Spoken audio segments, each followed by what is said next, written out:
حضور اکرم صلی اللہ علیہ وسلم نے ارشاد فرمایا، جس گھر میں پرندوں کو کھانا ملتا ہو، دانا ملتا ہو یعنی رزق ملتا ہو، وہ گھر کبھی غریب نہیں ہو سکتا، اس گھر میں کبھی بھی رزق کم نہیں ہو سکتا۔ اللہ رب العزت اس گھر کا رزق کم نہیں کرتا جس گھر سے پرندے پلتے ہوں، پرندوں کو دانا ملتا ہو۔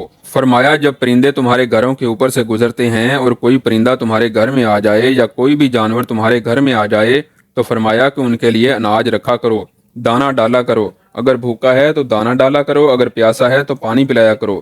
اللہ تعالیٰ کو ایک مخلوق کا دوسری مخلوق پر احساس کرنے کا عمل بہت ہی زیادہ پسند ہے۔ اللہ کو یہ عمل اتنا پسند آتا ہے کہ اللہ فرشتوں میں بیٹھ کر مسکراتا ہے جب ایک مخلوق دوسری مخلوق پر احساس کرتی ہے۔ جب پرندے کسی گھر سے کھانا کھا کر یعنی دانا کھا کر اس گھر سے جاتے ہیں تو اللہ سے دعا کرتے ہیں کہ اے مالک، تجھے تیری وحدانیت کا واسطہ، تیری رحیمی کا واسطہ، جس طرح اس گھر کے لوگوں نے ہمارے رزق کا اہتمام کیا، تو بھی اس گھر کے لوگوں کے رزق کا اہتمام کر۔ تو یوں اللہ رب العزت اپنی برکت کے تمام دروازے اس گھر کی طرف کر دیتا ہے جس گھر میں پرندوں کو کھانا ملتا ہے، جانوروں کو کھانا ملتا ہے۔ حضرت امام باقر رضی اللہ تعالی عنہ کے صاحبزادے حضرت امام جعفر صادق رضی اللہ تعالی عنہ فرماتے ہیں کہ جو انسان صبح اٹھتے ہی ایک عمل کرتا ہے، اللہ رب العزت 3 فرشتے اس کے ساتھ لگا دیتا ہے، یعنی 3 فرشتوں کی ڈیوٹی لگ جاتی ہے۔ وہ صبح، دوپہر اور شام اس کے ساتھ ہی رہتے ہیں۔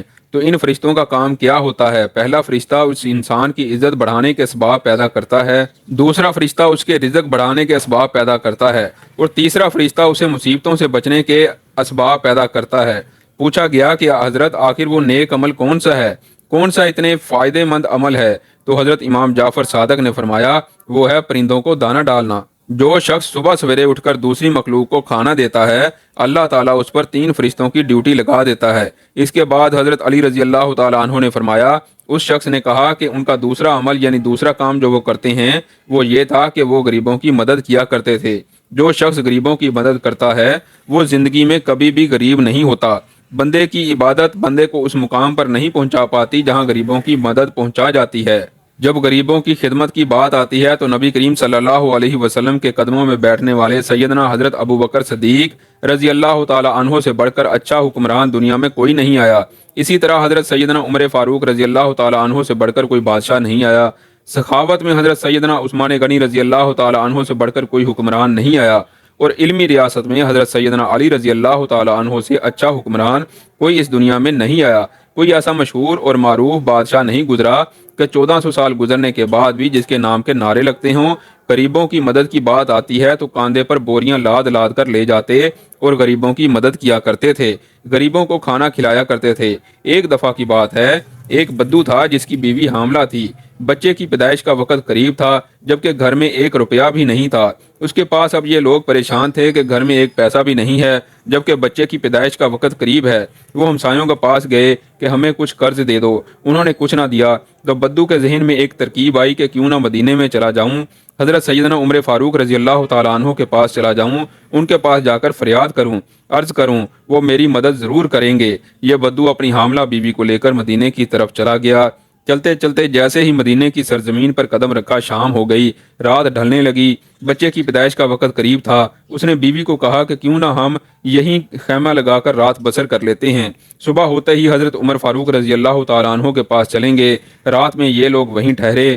رات کا دوسرا پہر جب آیا تو بیوی کا درد بڑھ گیا اور وہ درد سے چیخنے لگی۔ بچے کی پیدائش کا وقت قریب ہے اور یہ بیوی کو حوصلہ دے رہا ہے کہ ابھی فجر ہونے والی ہے، چلتے ہیں حضرت عمر رضی اللہ تعالیٰ عنہ کے پاس اپنا مسئلہ حل کرواتے ہیں۔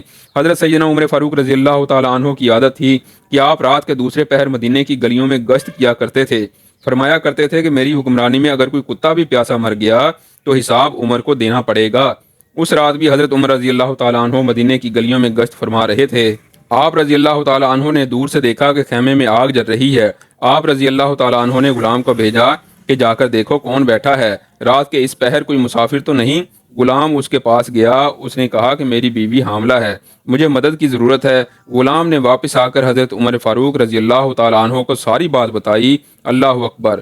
حضرت سیدنا عمر فاروق رضی اللہ تعالیٰ عنہ دوڑ کر گئے، اپنی بیوی کو اٹھایا، کہا اٹھو، اگر تمہیں ثواب مل رہا ہو تو تم لینا چاہو گی، اگر تمہیں نیکیاں مل رہی ہوں تو تم لینا چاہو گی؟ تو آپ رضی اللہ تعالیٰ عنہ کی بیوی نے کہا کیوں نہیں حضرت؟ پھر آپ رضی اللہ تعالیٰ عنہ نے فرمایا اٹھو، میرے یار کی بیوی درد میں مبتلا ہے، میرے یار کی بیوی تکلیف میں مبتلا ہے اور تھوڑی دیر میں بچے کی پیدائش کا وقت آنے والا ہے، اٹھو اور تھوڑی دیر کے لیے دائی بن جاؤ۔ اس نے ضرورت کا سارا سامان اٹھایا اور سیدنا حضرت عمر فاروق رضی اللہ تعالیٰ عنہ سے کہنے لگی کہ آپ تھوڑی سی لکڑیاں کاندھے پر اٹھا لیں۔ حضرت عمر نے لکڑیاں کاندھے پر اٹھائیں اور اپنی بیوی کے ساتھ خیمے کی طرف گئے۔ آپ کی محترمہ خیمے کے اندر چلی گئیں جہاں عورت چیخ رہی تھی، اور حضرت عمر فاروق رضی اللہ تعالیٰ عنہ باہر اس بدو کے سامنے ہاتھ باندھ کر کھڑے ہو گئے۔ بدو نے سمجھا کہ یہ کوئی غلام ہے اور اس غلام کی بیوی دائی ہے، پر یہ اس کا شوہر ہے اور یہاں کا غلام ہے۔ اس نے حکم چلانا شروع کر دیا اور چلانا شروع کر دیا، جلدی جاؤ اور لکڑیاں لے کر آؤ۔ آپ رضی اللہ تعالیٰ عنہ دوڑ کر جاتے اور لکڑیاں لے کر آتے، جلدی کرو آگ لگاؤ۔ آپ آگ جلاتے اور پھونک مارتے۔ ناظرین، اس نے حضرت عمر فاروق رضی اللہ تعالیٰ عنہ کے ساتھ نوکروں جیسا سلوک کرنا شروع کر دیا۔ وہ نادان یہ نہیں جانتا تھا کہ جس کے سامنے جو شخصیت کھڑی ہے وہ شخصیت کوئی اور نہیں بلکہ خود حضرت عمر فاروق رضی اللہ تعالیٰ عنہ ہیں۔ پھر ایک دم سے خیمے کے اندر سے آواز آئی، یا امیر المومنین۔ یہ آواز آپ رضی اللہ تعالیٰ عنہ کی زوجہ کی تھی۔ آپ رضی اللہ تعالیٰ عنہ کی زوجہ محترمہ نے کہا، آپ کو مبارک ہو، آپ کے یار کے گھر اللہ رب العزت نے بیٹا نوازا ہے۔